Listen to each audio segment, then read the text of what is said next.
I didn't expect much. Just a seat at the table I helped keep warm. But apparently that was too much. It was mid-November in Buffalo, and the first real snow of the season had finally stuck to the ground. I just finished my overnight shift at the warehouse. My boots still damp from the slush. The heat in my apartment was humming steadily because I made sure it was.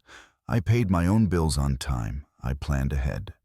I worked hard, lived quiet, and for nearly 2 years I also quietly paid to keep the heat running in my parents' home 3 hours away in Rochester. They never asked, not directly. But when Mom cried that winter night about how cold it was and how the oil tank was nearly empty, I stepped in. I found a supplier, set up autopay, and made sure they never felt that kind of cold again. I didn't do it for praise. I did it because they were my family. That night, I was home alone holding a cup of chamomile tea. My feet tucked beneath a fleece throw when the phone rang. I saw Dad on the screen, and something in my chest tightened. I didn't know why. Maybe because in some twisted way I still hoped for warmth from that side of the line. I pressed speaker and braced myself. "Rachel, hey, you don't need to come home for Thanksgiving this year." Just like that. I stared at the phone, unsure if I heard right. "I'm sorry, what? We just think it's better this way." Lindsay's been a bit tense. You know how she gets. Lindsay, of course. Lindsay, the younger sister who dropped out of 2 colleges, started 3 businesses, and finished none. The one who still lived at home, on and off, depending on how badly she'd messed up her latest plan, the one Mom and Dad still called their free spirit. She had a talent for drama and a deep fear of accountability. And apparently her nerves were more important than my presence. "So I'm not invited?" "Because Lindsay gets tense," I said slowly, each word like a cold coin falling to the ground. Dad sighed. That same tired sigh he used every time he didn't want a conversation to go deeper. "It's just one day, Rachel. No need to overthink it." I stood up from the couch, heart hammering. "Just one day," I repeated, "after I've sent you over $4,800 this year to keep that house warm. After I paid the heating oil last January when it dropped to -10. After I worked double shifts just so Mom wouldn't have to wear gloves to cook dinner." "Don't bring money into this," he said sharply. "You offered to help." "Yeah, I offered, and you accepted, over and over again." There was a long silence. Just the faint hum of the phone and the wind outside clawing at the windows. "It's not personal, honey," he said finally. "We just want to keep the peace. Lindsay's been through a lot lately." I almost laughed, not out of humor but disbelief. "And what exactly have I been through, Dad? Or does it not count unless I throw a tantrum?" More silent. "Okay," I said, forcing my voice calm. "Then this winter don't expect another dime. If I'm not family enough to sit at the table, I'm not family enough to pay to heat the room where you all sit." "Rachel," he started, but I had already tapped the red button. The call ended with a soft click. I stared at the screen for a second longer, then walked slowly to my desk. My laptop was still open. The last thing I'd been doing was updating my budget spreadsheet. I scrolled to the Family Support tab. There it was. Every payment I'd made. Every invoice I'd paid ahead of time, $312, sides in January, $436. In March, $228. In April, $613. In September, after Lindsay had blown through her savings on some new podcast studio she'd set up in the garage, it had all gone quiet after that, until tonight. I scrolled down to the bottom. The last line read October, $480. Prepaid winter oil, first delivered. I stared at it for a long time, then opened a new browser tab and logged into the utility provider's account. My name, my credit card, my address on file. All the responsibility, none of the say. I hovered over the Manage Autopay button. It was strange I didn't feel sad. Not in the way I thought I would. No tears, no heartbreak. Just this cold clarity, like standing outside during a snowstorm with nothing between me and the wind. But realizing I'd been standing there for years, hoping someone would open the door and let me in. They never did. And maybe it was time I stopped knocking. My finger clicked the mouse. Auto payoff service will expire December 2nd. I leaned back in the chair, staring at the screen as the words sank in. There would be no confirmation call. No email asking if I was sure. Just silence, the kind I'd already gotten used to. I set the laptop aside and looked around my small apartment.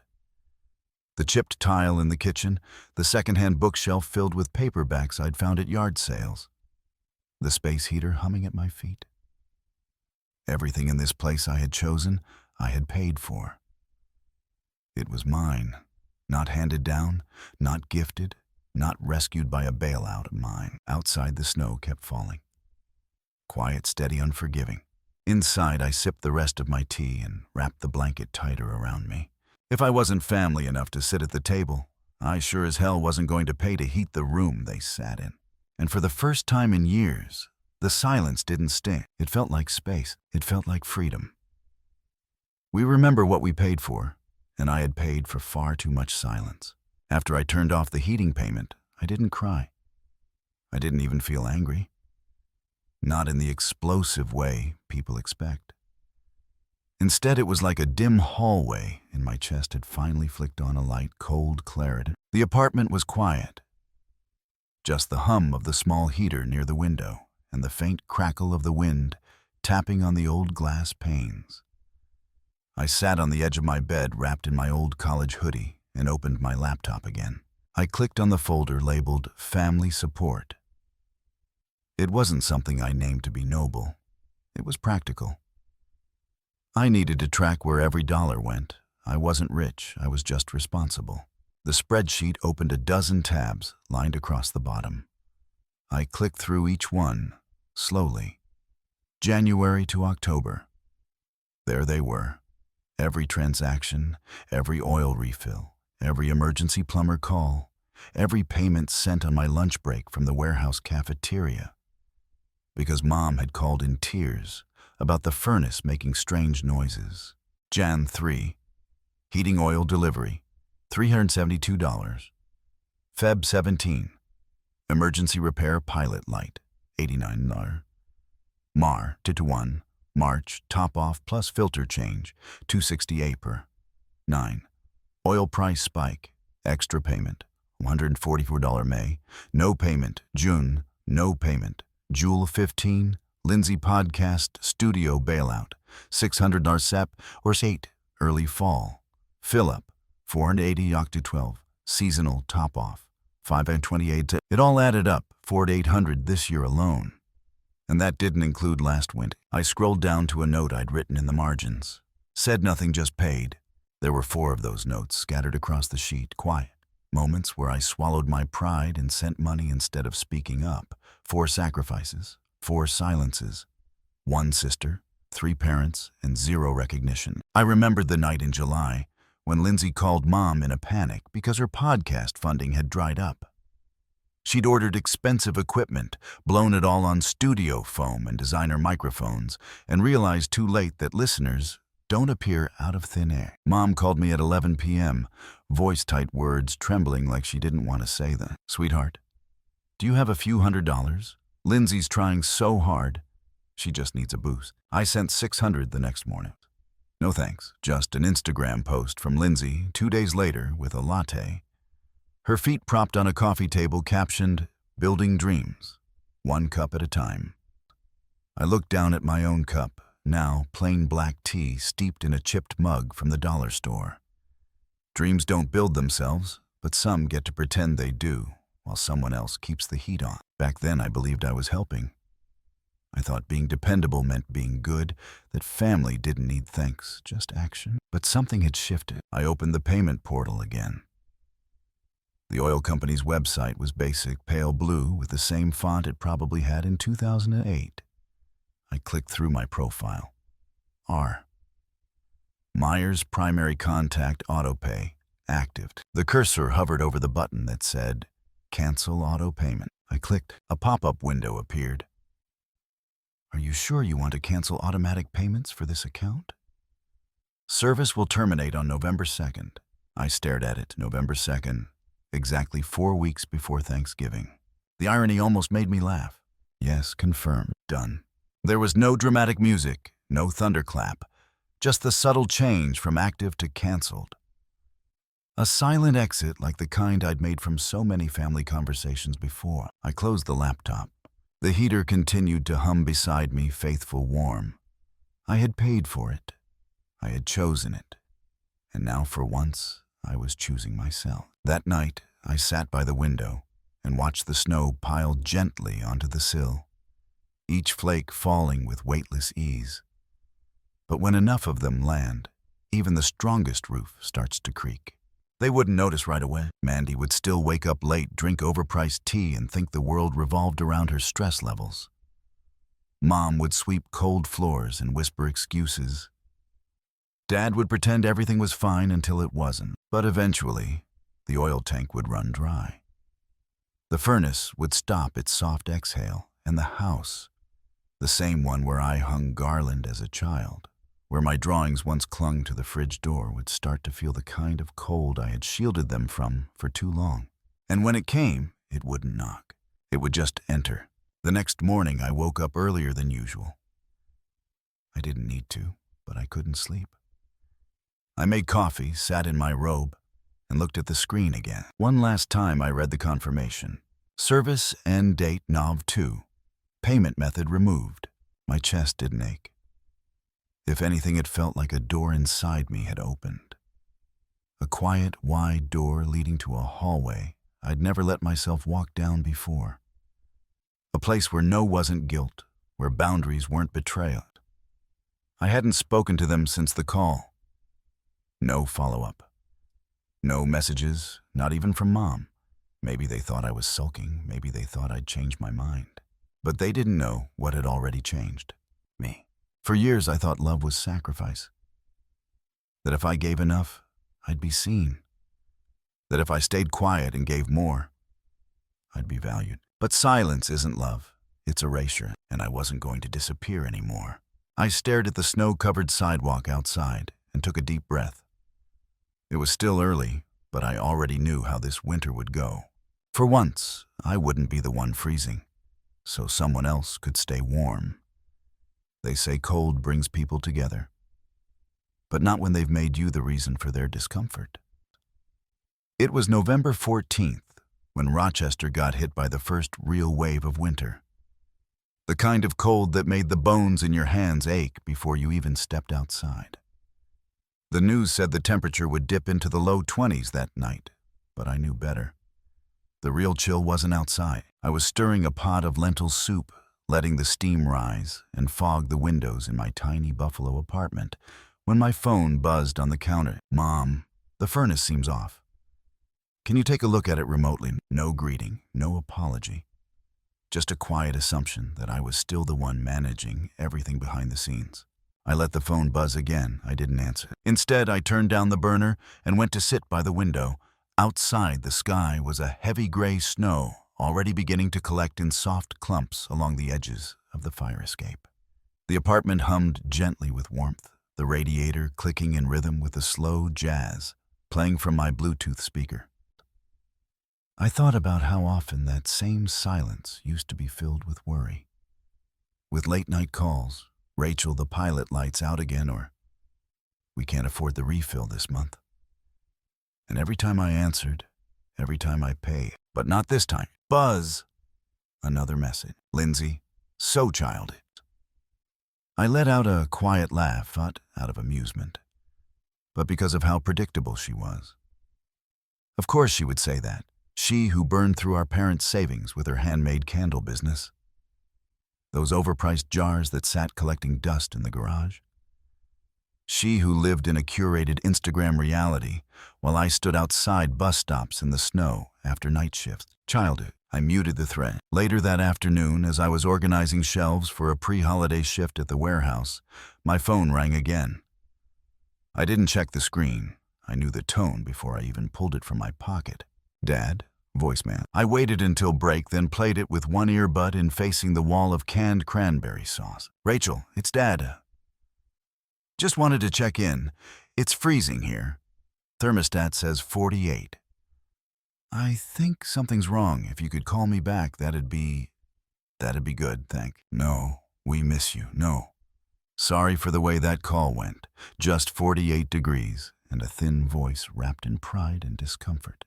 I didn't call back. That evening, I lit a small vanilla candle on my desk. Not because it was fancy, but because it reminded me of the one winter I spent in a shared studio apartment during college when heat was a luxury and I had to layer hoodies and socks just to study. That winter had taught me the value of warmth, not just physical heat, but the kind you choose, protect, and provide for yourself. The next morning, the phone rang again. No number. Hello, is this Miss Rachel Meyer? The voice was polite professional. Yes, I said cautiously. This is Robin from Northridge Heating Oil. You're listed as the account holder for the property at 810 Linden Avenue in Rochester. I paused. I was not anymore. There was a slight pause on the line.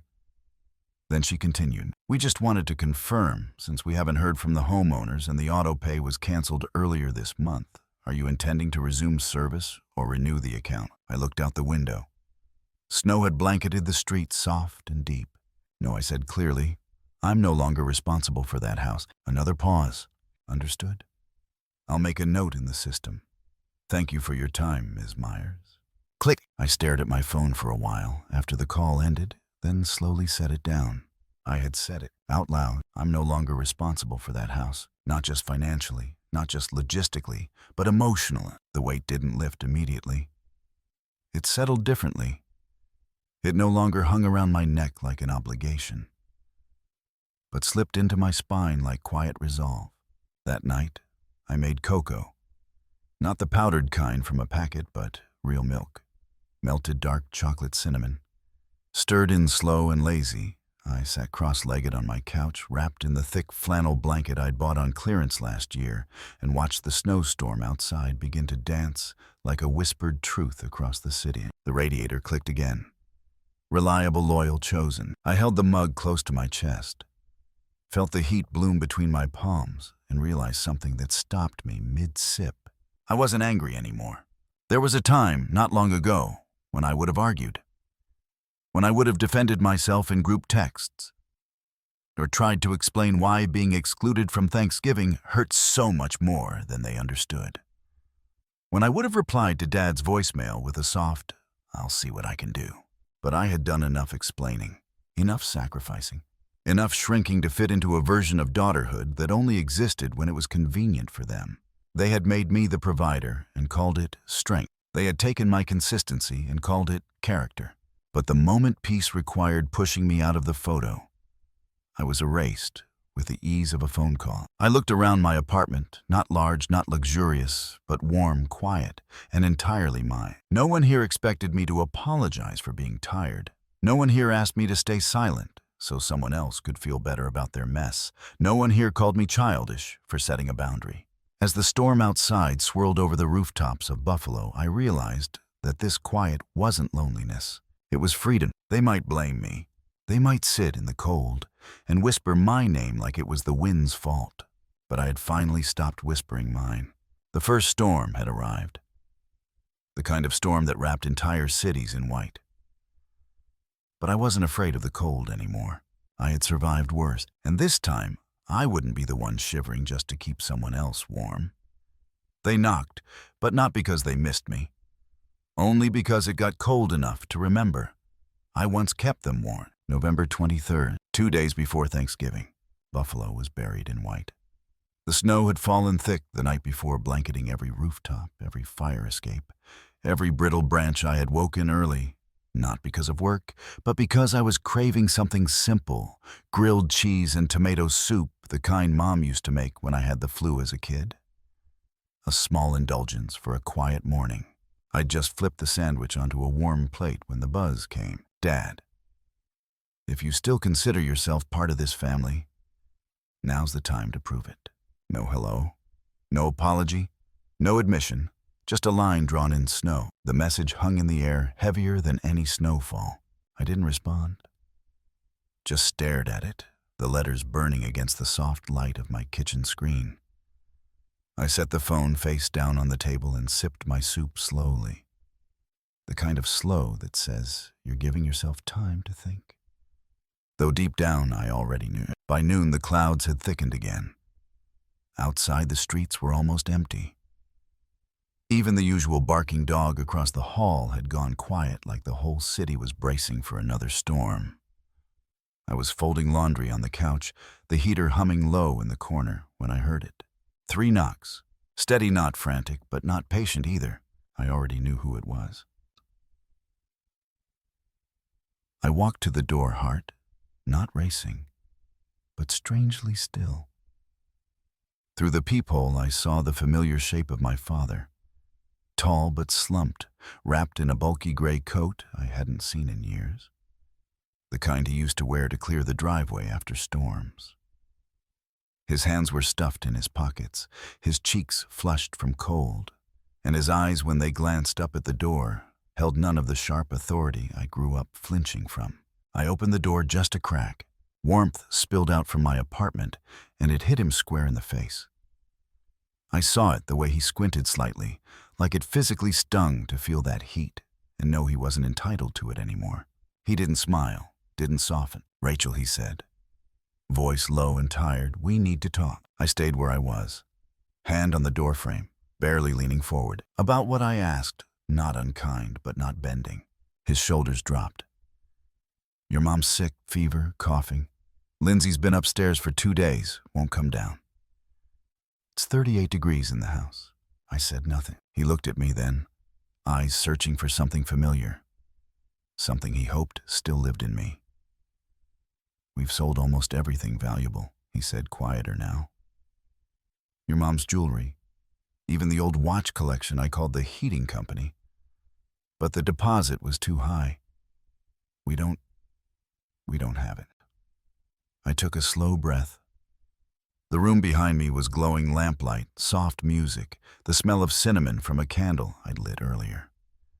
It was sanctuary, and I had built it. He continued, voice cracking a little. "Rachel, I know we didn't handle things right, but this isn't about sides anymore. It's about your mother. She's sick." I tilted my head slightly. "She's been sick before I remember January and last March. When she called me crying at midnight because the furnace died. Remember that? Because I do." He winced, but said nothing, and I paid. Every time I took extra shifts, ate peanut butter for a week, caught the 4:30 a.m. bus in freezing rain. I didn't complain. I just helped. I know. "No," I said, sharper. "You don't. Because when Lindsay got overwhelmed, you told me to step aside. You told me not to come to keep the peace. You made the warmth I gave invisible." He looked down at his boots, salt-stained, soaked. His breath came in clouds, catching on the cold. "I didn't cut you off," I said more softly. "No. I just stopped paying. There's a difference." For a long moment he didn't speak. He just looked past me into the apartment. He once called me ungrateful into the space I had protected and preserved for myself like a fragile ember. Then he nodded, barely. "Lindsay left," he said almost as an afterthought. "Packed a bag and walked out. Didn't say where she was going." I didn't answer. "She said she can't deal with the cold or the tension." I gave a humorless smile. "She's always had that privilege, walking out when it's hard." He sighed, dragging a hand across his face. "I'm not here to argue. I'm here because I didn't know where else to go." I considered him for a moment. The man who taught me to ride a bike, who fixed my science projects, who also told me to stay home so Lindsay wouldn't get upset. I opened the door an inch wider, not to invite him in, but to let him see the warm room, the folded blankets, the stocked shelves, the simple whole life I'd carved out, not because anyone helped me, but because I refused to go cold waiting for someone to care. He looked, and for the first time didn't say a word. I nodded once. "I hope Mom gets better. I really do." He swallowed hard, something stuck in his throat. Maybe pride, maybe regret. I'll see if the church fund can help, he mumbled. I think that's a good idea. He took a step back. Then another, and then he turned. Slowly. Like something inside him had finally accepted the door was no longer his to walk through. I watched as he made his way down the snowy stairs, boots crunching on frost, his figure small against the white. I closed the door gently, and for the first time, didn't wait behind it, wondering if someone would come back. The lock clicked into place, not with anger, but peace. And as I turned back to my apartment, to my life, to the warmth I had created, with no permission needed, I realized this was no longer about rejection. It was about reclaiming. She came not because she changed. She came because the silence finally said what words never could. It was the first Saturday of December, and Rochester had surrendered entirely to winter.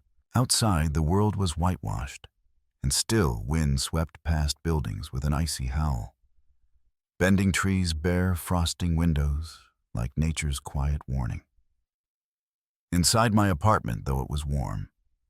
Not just in temperature, but in feeling. The little space heater under the window hummed a steady rhythm. A pot of lentil soup simmered softly on the stove, and Coltrane's saxophone danced through the speakers, curling around the corners of the room like smoke from a candle you haven't quite put out. I had just settled onto the couch with my book when it happened. 3 knock. Firm, hesitant, I paused. Set the book face down on the blanket. Pulled the cardigan tighter around my shoulders, walked to the door, slow, deliberate. Through the peephole, my mother. Sylvia Myers. She looked smaller than I remembered. Bundled in a heavy navy coat scarf, wrapped to her chin, snow clinging to her shoulders and sleeves like the past refusing to let go. Her cheeks were red, her lashes wet with melting flurries. She didn't look cold. She looked weathered. I opened the door just enough for her to see me, but not enough to be welcomed. We stood in silence. The snow behind her, the heat behind me. 2 seasons in one frame. Hi, she said. I nodded. She fumbled with her gloves, then pressed the strap of her purse tighter to her side. I came on the bus, then walked the last 8 blocks. My gaze drifted to the storm still thickening outside. Her boots were soaked through. Her breath came in small, sharp clouds. Her eyes rimmed red, searched mine for something permission, maybe. I know I shouldn't have, she added. But I didn't know what else to do. Still, I didn't speak, so she did. I was wrong, she said simply. Not just about Thanksgiving, about all of it. I stayed in the doorway. She continued. I let you carry too much. I let your silence become convenience. You were the strong one, so I treated that strength like it didn't need support. Her voice trembled not from cold, but from honesty. And when Lindsay needed help, she said, I didn't even ask if you were okay with giving. I just assumed you'd come through, because you always did. The words hung between us, fragile and bare. I'm not here to ask for anything. She added, I just wanted you to know that I see it now, that I see you. I didn't cry, not because I wasn't moved, but because the tears had long since been spent. I took a breath. When I needed a place at the table, you asked me to stay back for Lindsay's piece. She looked down, and when I gave quietly, month after month, I was a backup plan, a hidden deposit. Never once a daughter. Her head dipped lower. I softened slightly. Not out of forgiveness, but out of clarity. I don't hate you, Mom, I said. I'm just done needing you to be someone you're not. She lifted her gaze. Tears slipping free this time, trailing down weathered skin. I'm not here to change the past, she said. I just didn't want the silence to be the last thing between us. I stepped aside not to let her in, but to let her feel the warmth behind me. She didn't try to enter, just looked past me into the soft golden light of my living room. The quiet peace I had built, with no help, no audience, no applause. I don't expect you to forgive me, she whispered. I'm not angry anymore, I said gently. But I'm not the same either. She nodded, a small motion, more acceptance than defeat. Then slowly she stepped back, 1 foot, then another. Her boots crunched softly in the snow. I didn't close the door in a rush. I let the moment breathe. Let the cold drift in just enough to remind me what I had left behind and why I had closed this door to begin with. and then I shut it, not in rage, just in quiet finality. Click. Not forever, but not for obligation either. I turned back to the living room. The soup was still warm, the jazz still playing. I returned to my spot on the couch, picked up my book. The blanket still held my shape. The tea hadn't gone cold, and in that silence, I finally felt full. Not with closure, but with release. I didn't need her to stay.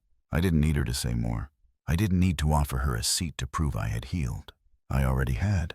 For the first time in my adult life, I wasn't waiting for validation from someone who only saw my value when I was useful.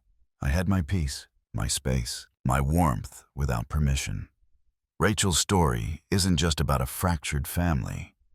It's about a woman who chose to draw a line, to stop waiting to be acknowledged and start living on her own terms. Sometimes growing up doesn't mean forgiving, it means letting go. Personally, I believe that kindness is not a duty, and silence can be the loudest way to make someone finally listen. This story reminds us you have the right to be warm even if no one offers you a blanket. If you've ever felt like the forgotten one in your own family, share your thoughts in the comments. And don't forget to like, subscribe, and hit the notification bell for more powerful emotional stories that inspire and empower.